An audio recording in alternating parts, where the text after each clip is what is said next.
여러분 한 주간 평안하셨습니까? 오늘 주님을 사모하면서 또 교회 새 일꾼을 세우기 위해서 나오신 우리 교우들을 환영하고 축복합니다. 또 가정에서 영상으로 참여하는 우리 교우들과 또 자녀들을 사랑하고 축복합니다. 오늘도 성령 하나님께서 주시는 은혜가 우리 가운데 충만하실 수 있기를 간절히 바랍니다. 이 시간 말씀을 나누기 전에 잠시 당부의 말씀을 드립니다. 내일부터 교회 재척을 위한 시위를 다시 시작하게 되었습니다. 은평구청 앞에서 오전 8시부터 오후 4시까지 1인 시위를 하고요. 또 녹번역 1번 출구 앞에서 9인 시위를 오전 8시부터 9시까지 1시간 진행을 합니다. 우리 교회가 다시 시위를 시작하게 된 것은 교회 재척의 문제를 사업시행 인가 이전에 해결하기 위해서입니다. 사업시행 인가 이후로 넘기는 것이 아니라 교회가 이 문제를 빨리 해결해야 우리 교회의 본연의 사역을 잘 감당할 수 있게 해서 부득불 이렇게 선택을 하게 되었습니다. 우리 교우들께서 이를 위해서 기도해 주시고 또 관심과 참여해 주시면 감사드리겠습니다. 아울러서 항정지 선거를 위해서도 당부의 말씀을 드립니다. 지난 주일 공천투표에 참여하신 교우들에게 깊은 감사를 드립니다. 궂은 날씨 가운데도 우리 교우들이 나오셔서 질서 있게 참여해 주셔서 공천투표를 무사히 잘 마쳤습니다. 이제 오늘부터 2주에 걸쳐서 본투표를 시작을 합니다. 우리 교회는 이번 항정지 선거를 통하여서 교회 일꾼들을 세우는데요. 장로 6분, 또 안수집사 15분, 권사 25분을 세웁니다. 그리고 협동장로 1분, 협동 안수집사 1분, 협동권사 3분에 대한 심의 투표를 합니다. 그래서 모두 51명의 새 일꾼을 세울 예정입니다. 이번 공천투표에 올라가신 분들은 우리 교회 미래를 짊어지고 나갈 새로운 교회 일꾼들입니다. 우리 교회가 함께 기도하고 추천한 교회 일꾼들입니다. 여러분 교회를 위해서 기도하는 마음으로 참여해 주시면 감사드리겠습니다. 아울러서 은혜로운 본투표를 위해서 3가지 당부의 말씀을 드립니다. 다음 주까지 이제 투표가 진행되는데요. 여러분 투표하실 때 3가지 사실 꼭 기억하시면 감사하겠습니다. 첫째, 투표하실 때 교회 일꾼들을 꼭 세워주시기 바랍니다. 장로 6분, 안수집사 15분, 그리고 권사 25분을 꼭 세워주시기를 바라고요. 둘째, 협동장로 1분, 협동안수집사 1분, 협동권사 3분, 심의 투표도 꼭 찬성 투표해 주시면 감사하겠습니다. 이분들은 우리 교회에 등록한 지 5년 되신 분들이고 그동안 교회를 위해서 충성 봉사하신 분들이어서 당회가 책임지고 공천하는 분들이기 때문에 여러분 꼭 찬성 투표해 주시면 감사하겠습니다. 셋째, 투표하실 때 정원 이상으로 투표하시게 되면 그 표는 무효가 됩니다. 정원대로 장로 6분, 안수집사 15분, 그리고 권사 25분을 꼭 세워보시고 투표해 주시면 감사하겠습니다. 여러분 우리 교회는 지금 어려운 상황 가운데 놓여 있습니다. 코로나 위기를 헤쳐나가는 가운데 있고요. 또 교회 재척에 어려움을 겪고 있습니다. 교회를 위해서 함께 기도하고 일할 일꾼들이 절대적으로 필요합니다. 이를 위해서 우리 교우들의 도움이 정말 필요합니다. 우리 교우들이 관심과 사랑을 가지고서 투표에 참여해 주셔야 교회의 새 일꾼을 세울 수가 있습니다. 여러분 장로를 세우기 위해서는 3분의 2 이상의 득표를 해야 되고요. 또 안수집사와 권사도 과반수 이상의 득표를 해야 새 일꾼으로 세워질 수가 있습니다. 우리 교우들께서 관심을 가지고 참여해 주셔야 어려운 교회 위기 가운데 있는 교회를 세우고 힘쓸 일꾼들을 세울 수가 있습니다. 마지막으로 이번 항전직 선거 후보에 오른 교우들에게도 당부의 말씀을 드립니다. 항전직은 주님이 걸어가신 십자가의 길을 따라가는 자리입니다. 이 어렵고 힘든 직분을 감당하기 위해서 여러분 기도하실 수 있기를 바라고요.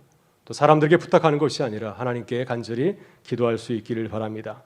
선거 결과에 기쁘게 순종할 수 있도록 기도하실 수 있기를 바라고요. 또 선거로 인해서 상처를 받거나 실족한 일이 없도록 서로를 위해서 기도하고 격려하는 선거가 될 수 있기를 간절히 바랍니다. 그래서 사람을 기쁘시게 하는 선거가 아니라 하나님을 기쁘시게 하는 선거가 될 수 있도록 우리 모두 함께 기도하며 나가는 선거가 될 수 있기를 간절히 부탁을 드립니다. 오늘은 성령 강림 주일입니다. 성령 강림 주일은 교회의 생일을 축하하는 날입니다.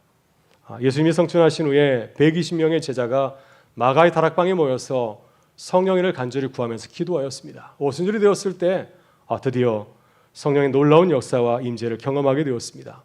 어떤 성령 역사를 경험하게 되었습니까? 하늘로부터 성령께서 급하고 강한 바람으로 임하셔서 그곳에 모인 장소에 가득 채우게 되었고요. 또 성령께서 불의 혈처럼 갈라져서 각 사람에게 임하였습니다. 그때 제자들이 성령의 충만함을 받고 어떤 행동을 하였습니까? 길거리에 뛰어나가서 집안에 모여서 기도만 한 것이 아니라 이제는 밖에 나가서 수많은 사람들에게 각기 다른 언어로 방언을 가지고서 복음을 전하였습니다. 이것이 오순절 성령 강림의 역사입니다. 이때 성령의 역사로 드디어 이제 교회가 태어나게 되었습니다. 복음을 들은 자들이 각각 자기의 초소에 가서 각 나라 자기가 살고 있는 곳에 가서 이제 복음을 전하고 교회를 세우게 되었습니다. 사도 바울이 로마서를 보낸 로마 교회도 바로 이때를 시점으로 해서 태어나게 되었습니다.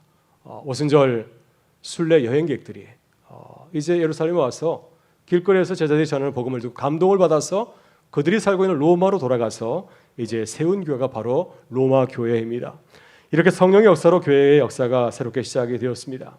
오늘 성령 강림 주일을 맞이하여서 우리 교회도 성령의 임재와 역사를 간절히 사모하는 교회와 성도가 되기를 간절히 바랍니다. 어떻게 우리 교회가 이 무서운 코로나 위기를 잘 극복해 나갈 수 있을까요? 어떻게 우리 교회가 교회 정책의 어려움을 잘 이겨내고 이 지역을 변화시킬 수 있는 교회, 빛과 소금이 되는 교회로 새롭게 거듭날 수 있겠습니까? 우리의 힘과 능력은 도저히 불가능한 일이죠. 그러니까 성령께서 우리와 함께 하실 때 초대교회와 같이 주님의 사역을 아주 힘있게 감당하게 될 줄 믿습니다. 그래서 성령께서 우리에게 임하셔서 역사할 수 있도록 우리 모든 교우들이 뜨겁게 기도하고 예배하는 교회가 될 수 있기를 주의 이름으로 축원합니다. 오늘 함께 나눌 말씀은 요한복음이 전하는 성령 하나님에 대한 말씀입니다. 예수님의 십자가의 죽음을 앞두고 제자들에게 성령에 대해서 말씀하였습니다. 왜냐하면 제자들이 두려움에 떨고 있었습니다. 근심에 가득 차 있었습니다. 예수님께서 이제 십자가에서 죽으시고 그들을 떠날 것이라고 알고 있었기 때문이죠. 그래서 주님께서는 떠나시는 주님을 바라보면서 이별의 슬픔에 젖어 있는 제자들에게 성령의 오심을 약속하였습니다. 본문 15장 26절과 27절에서 주님은 이렇게 약속하십니다. 내가 아버지께로부터 너에게 보낼 보혜사 곧 아버지께로부터 나오시는 진리의 성령이 오실 때 그가 나를 증언하실 것이요 너희도 처음부터 나와 함께 있었으므로 증언하느니라. 예수님께서 제자들에게 성령의 오심에 대해서 거듭 강조해서 말씀하였습니다. 오늘 본문에서 처음 한 번만 말씀하신 것이 아니라 요한복음을 읽어보게 되면 예수님께서는 이제 사역에 이제 공생의 사역이 막바지에 이를수록 십자가의 길이 가까울수록 제자들에게 계속해서 성령에 대해서 말씀하였습니다. 거듭 말씀하신 것은 제자들이 성령에 대해서 잘 모르고 또한 두려워하고 있었기 때문이죠. 그래서 주님께서는 성령께서 제자들에게 임하시는 이유를 분명히 말씀하셨습니다. 본문 16장 17절의 말씀입니다. 그러나 내가 너에게 실상을 말하노니 내가 떠나가는 것이 너희에게 유익이라. 내가 떠나가지 아니하면 보혜사가 너희에게로 오시지 아니할 것이요 가면 내가 그를 너희에게로 보내리니 내가 가야 보혜사 성령을 너희에게 보낼 수 있다고 하는 말씀입니다. 본문 13절에서 주님께서는 성령을 제자들에게 보내는 이유를 말씀하십니다.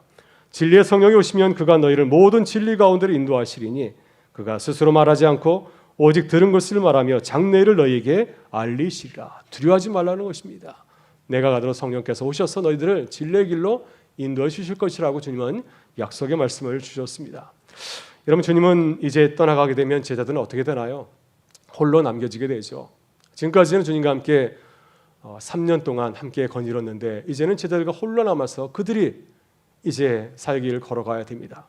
그래서 주님께서는 성령을 그들에게 보내셔서 그들과 함께 걸어가게 하십니다.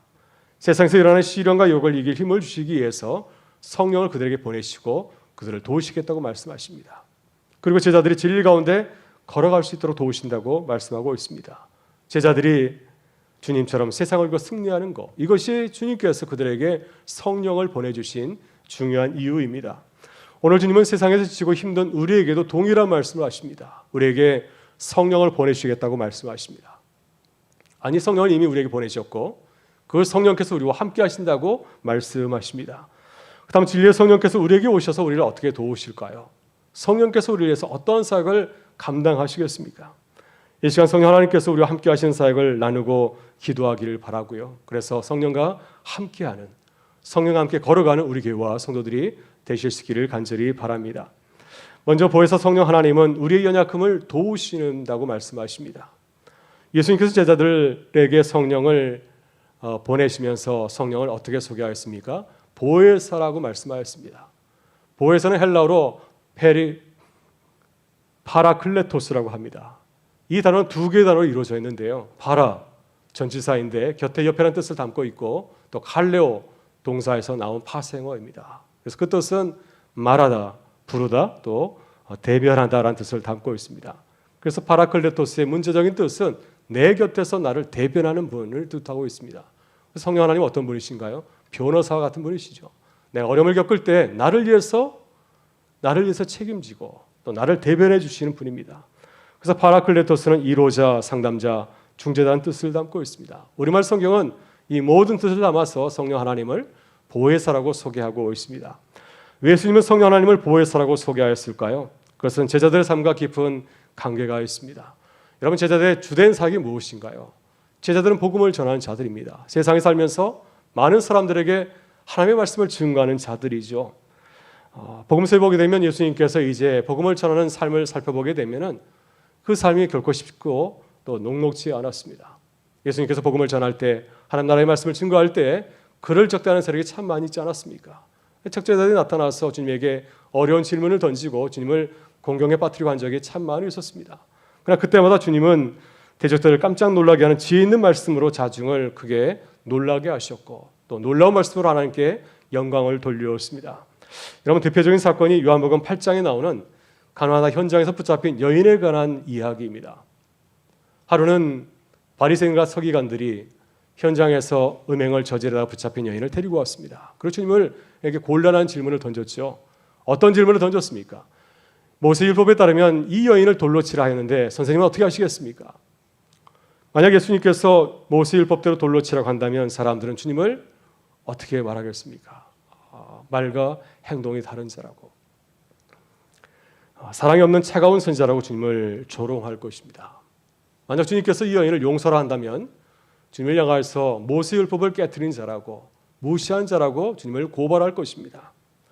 바리새인과 서기관들은 주님을 공경에 빠뜨렸습니다. 그런데 주님께서는 놀라운 지혜의 말씀으로 그들의 무서운 음모를 폭로하고 그들의 죄를 깨닫게 하였습니다. 주님은 그들에게 이렇게 말씀하였습니다. 너희 중에 지혜 없는 자가 먼저 돌로 치라. 이 말씀을 하였을 때 그 무서운 자들이 양심의 가책을 받아서 하나둘 그 자리를 다 떠나게 되지 않았습니까? 그리고 마지막으로 이 여인만 남게 되었을 때 주님은 따뜻한 말로 그녀를 격려하시고 또 새로운 인생을 시작할 수 있는 그런 길을 열어주었습니다. 주님은 그녀에게 말하였습니다. 너를 정죄하는 자가 있느냐? 아무도 없다고 하였을 때 주님은 그녀에게 말하지 않았습니까? 나도 너를 정죄하지 아니하노니 가서 다시는 죄를 범하지 말라. 여러분, 이것이 보혜사 성령의 사역이죠. 성령께서는 우리에게 할 말을 가르치고 깨닫게 하십니다. 그러나 제자들은 두려워하였습니다. 주는 지혜와 지식이 충만한 자이기 때문에, 성령 충만한 자이기 때문에 얼마든지 어떤 상황에서 지혜 있는 말씀으로 대처하실 수 있지만은 제자들은 그렇지 않기 때문이죠. 그들이 무슨 지혜와 또 능력으로 하나님의 말씀을 전하고 복음을 변증할 수 있겠습니까?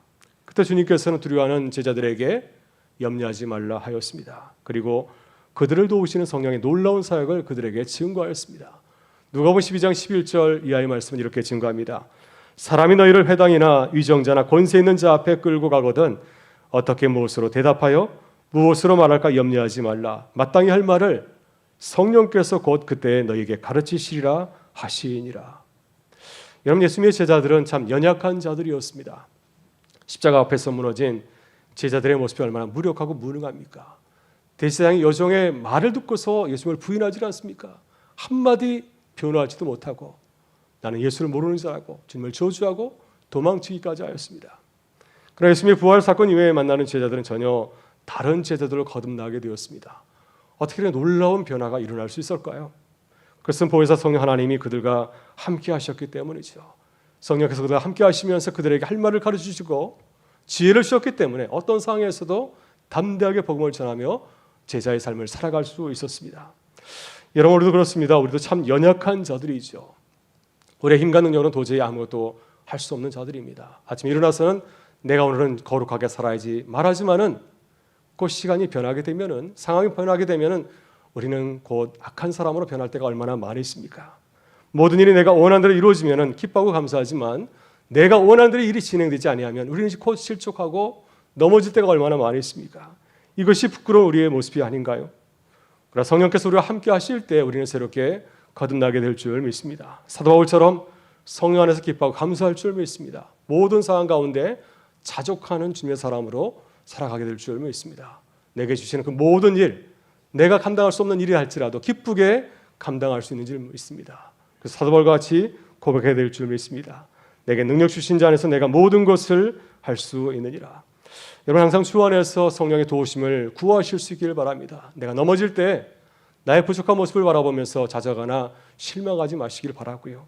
나의 연약함을 느끼는 순간순간마다 성령 하나님의 도우심을 간절히 구하실 수 있기를 바랍니다. 그래서 나의 능력으로 세상을 살아가는 것이 아니라 성령 하나님의 도우심으로 새롭게 일어서서 걸어가는 주의 백성 되실 수 있기를 주의 이름으로 축원합니다. 다음으로 성령님은 진리이신 예수님을 알고 깨닫게 하십니다.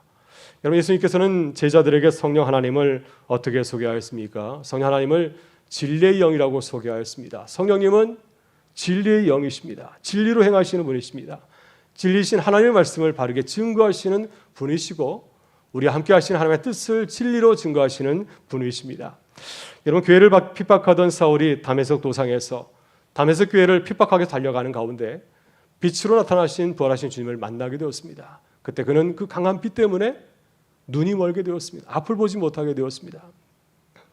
이제 시간이 지나서 사울을 만난 예수님의 제자 아나니아가 앞을 보지 못하는 사울을 안수하면서 그에게 성령을 간절히 구하며 기도하였습니다. 그가 이렇게 말하였습니다. 형제 사울아, 주께서 나를 보내어 너를 다시 보게 하시고 성령으로 충만하게 하신다. 진리의 영이신 성령께서 그에게 임하였을 때 어떤 변화의 역사가 일어나게 되었습니까? 사울의 눈에서 비늘 같은 것이 벗겨져서 다시 보게 되었습니다. 지난 4일간은 앞을 보지 못하였는데 아나니아의 그 안수 기도를 받을 때 그가 다시 보게 되었습니다. 이것은 다시 육신의 눈이 뜬 것을 말하지는 않습니다. 사울은 그동안 세상의 눈을 바라봤기 때문에 자신의 지식으로 경험으로 바라봤기 때문에 진리신 주님을 분별하지 못하였습니다. 그래서 진리신 주님을 핍박하고 또 교회를 받게 하였습니다. 그런데 진리의 영이신 하나님께서 성령께서 진리를 보지 못하게 하는 그 비늘을 벗겨내셔서 다시 진리이신 주님을 바라보고 깨닫게 하였습니다. 이렇게 해서 바울은 진리를 바르게 깨닫고자 하는 이방인의 사도로 새롭게 거듭나게 되었습니다. 본문 13절에서 예수님께서는 진리이신 성령이 오시면 우리가 진리 가운데 걸어가게 된다고 말씀하십니다. 13절의 말씀입니다. 진리의 성령이 오시면 그가 너희를 모든 진리 가운데로 인도하시리니 그가 스스로 말하지 않고 오직 들은 것을 말하며 장래일을 너에게 알리시리라. 사도 바울과 같이 진리 가운데 거하며 진리이신 주님을 증거하는 이 증인의 삶을 살아간다고 주님은 말씀하십니다. 여러분 그렇다면 성령께서 어떻게 진리이신 주님을 바르게 바라보고 깨닫게 하실까요? 본문 8절에서 말씀하십니다. 그가 와서 죄에 대하여 의에 대하여 심판에 대하여 책망하시리라.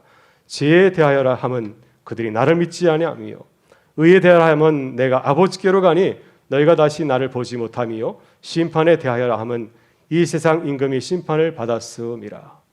여러분 세상이 예수님을 미워하고 핍박한 것, 또 예수님을 십자가에 못 박은 것은 진리신 주님을 잘 알지 못하기 때문입니다. 사람의 몸을 입고 오신 주님의 그 사역을 보지 못하였기 때문에 저분이 하는 사역이 무엇인지를 깨닫지 못하였기 때문에 주님을 핍박하고 박해한 것이죠. 제자들도 예수님의 십자가의 죽음과 이별을 앞에 두고 근심하게 된 것은 주님을 알지 못하였기 때문이었습니다. 진리이신 주님의 그 말씀을 기억하고 또 그 말씀을 깨닫지 못하였기 때문에 근심하고 걱정한 것이었습니다. 그러나 진리이신 주님을 바로 알고 깨닫는다면 사람들은 주님을 기쁘게 영접할 것입니다. 제자들도 걱정하거나 염려하지 않을 것입니다. 진리의 성령께서 우리에게 오시는데 무엇을 걱정하겠습니까? 사도 바울처럼 진리이신 주님을 바라보며 기뻐하면서 주를 위해서 걸어가게 될 줄 믿습니다. 여러분 우리가 진리이신 주님을 바르게 이해하려면 주님이 행하신 사역을 잘 이해해야 됩니다. 죄에 대하여, 의에 대하여, 또 심판에 대해서 잘 이해하게 될 때 우리가 진리이신 주님 안에서 살아가게 될 줄 믿습니다. 여러분 간단히 말하면 죄는 무엇입니까? 죄는 예수님을 영접하지 않는 것입니다. 유대인들은 율법을 지키지 않는 것을 죄라고 생각하였습니다. 성령께서 그들에게 깨닫게 하였습니다. 진리이신 주님을 영접하지 않는 것, 이것이 진짜 죄라는 사실을 깨닫게 하였고요. 의는 무엇입니까? 예수님께서 십자가에서 죽으신 사건입니다. 하나님께서 우리를 의롭게 하시려고 예수님께서 십자가에서 죽은 것입니다. 이 사실을 깨달아 알게 하십니다. 또 심판은 예수님께서 우리를 심판하신다고 하는 것입니다. 십자가에 달리신 저 예수가, 저 예수님이 우리의 모든 것을 책임지시고 또 심판하는 사실을 말해주고 있습니다. 이렇게 진리의 성령님께서는 예수님께서 하신 일을 깨닫게 하시고 또 예수님을 통해서 진리의 말씀을 깨닫게 하도록 우리를 도와주십니다. 여러분, 진리이신 주님을 바르게 알고 살아가고 있으십니까? 진리이신 주님을 더 많이 알기 위해서, 더 깊이 알기 위해서 노력하고 있으신가요? 우리의 무서운 죄에 대해서 깨닫고 있으십니까? 우리를 구원에 이르게 하시는 의의 사건에 대해서 바르게 알고 고백하고 있으십니까? 장차 우리에게 임할 무서운 심판을 바라보면서 주님을 믿고 의지하며 살아가고 있으십니까? 여러분, 성령께서 사도 바울의 눈에서 비늘을 벗겨주신 것처럼 우리의 눈에서도 비늘을 벗겨달라고, 그래서 주님을 바로 알고 깨닫고 나아갈 수 있도록 성령의 은혜를 간절히 구하는 주님의 백성들이 되실 수 있기를 바랍니다. 그래서 성령 안에서 진리이신 주님을 믿고 의지하며 살아가는 교회와 성도가 될 수 있기를 간절히 바랍니다. 마지막으로 성령님은 우리를 증인으로 살아가게 하십니다. 예수님께서는 제자들에게 성령을 소개하시면서 성령 하나님을 증인으로 소개하였습니다. 우리에게 진리이신 주님을 증언하심으로 소개하였고, 또 우리도 진리이신 주님을 세상 모든 사람에게 증언하는 삶을 살아가도록 우리를 도우시는 분으로 소개하고 있습니다. 이것이 성령께서 우리에게 오신 이유이죠. 성령 하나님은 우리를 도우십니다. 연약한 우리를 도우십니다. 무엇보다도 예수님의 삶에 나타난 하나님의 뜻을 알게 하십니다. 그래서 주님께서 행하신 죄에 대해서, 의에 대해서, 심판에 대해서 깨닫고 알게 하십니다. 그래서 성령께서 예수 그리스도를 증언하신 것처럼 우리도 세상에서 주님을 증거하며 증언하는 자로 살아가도록 우리를 도우시고 또 우리를 증인으로 파송하십니다. 요한복음 15장 26절과 27절에서 주님은 이렇게 말씀하십니다. 내가 아버지께로부터 너에게 보낼 보혜사 곧 아버지께로부터 나오시는 진리의 성령이 오실 때 그가 나를 증언하실 것이요 너희도 처음부터 나와 함께 있었으므로 증언하시느니라. 성령께서 그리스도를 증언하는 것처럼 너희도 증언자로 살아갈 것이라고 말씀하였습니다. 여러분, 성령께서 갈릴리 어부였던 제자들에게 찾아오셔서 그들의 연약함을 도와주었습니다. 그들의 무지와 무능을 깨닫게 하셔서 진리이신 주님을 바로 알고 깨닫게 하였습니다. 그리고 주님을 부인하고 저주하고 도망쳤던 이 제자들을 통하여서 이 진리이신 복음을 증거하며 살게 하여 주었습니다. 오늘 우리가 코로나 가운데서도 주일에 이렇게 나와서 예배드리는 것은 우연히 일어난 일이 아니죠. 주님의 제자들이 진리이신 주님을 깨닫고 전하였기 때문입니다. 그 진리의 말씀을 들은 자들이 또한 또 다른 사람들에게 이 진리이신 주님을 증거하였기 때문이고요. 또 100여 년 전에 성령께서 선교사에게 감동을 주셔서 그들이 배를 타고 우리에게 건너와서 우리에게 진리이신 주님을 전하였기 때문입니다. 그래서 우리도 주님을 알고 깨닫게 된 줄 믿습니다. 이제 성령은 우리도 주님을 이웃에게 전하며 살아가기를 간절히 원합니다. 여러분, 우리도 증인의 삶을 살기 위해서 기도하실 수 있기를 바라고요. 성령 안에서 이렇게 거듭나서 복음을 증거하며 살아가는 교회와 성도가 될 수 있기를 간절히 바랍니다. 여러분, 오늘은 성령 강림 주일입니다. 보혜사 성령께서 우리에게 임하기를 간절히 바랍니다. 진리의 영이신 성령께서 우리에게 임하셔서 주님을 바로 알고 깨닫게 하시기를 간절히 원하고요. 또 성령 안에서 코로나 가운데 살아가고 있는 많은 사람들에게, 진리신 주님을 알지 못하고 불안해하며 살아가는 많은 사람들에게 진리신 주님을 전하는 교회로 새롭게 거듭날 수 있기를 간절히 바랍니다. 오늘 주님은 이 소중한 사명을 잘 감당하게 하시려고 우리 교회에 새로운 일꾼을 세우게 하신 줄 믿습니다. 오늘 기도하는 마음으로 새 일꾼을 위해서 투표하시고 또 기도하실 수 있기를 바랍니다. 또 성령께서 새 일꾼들에게 성령 충만한 은혜를 더하여 달라고 간절히 기도할 수 있기를 바랍니다. 그래서 성령 안에서 새로운 주님의 일을 감당하는 성령의 역사가 새 일꾼을 통해서 주의 몸된 교회를 통해서 시작되기를 주의 이름으로 축원합니다. 이제 우리 다 같이 일어나셔서 함께 찬양하며 나가겠습니다.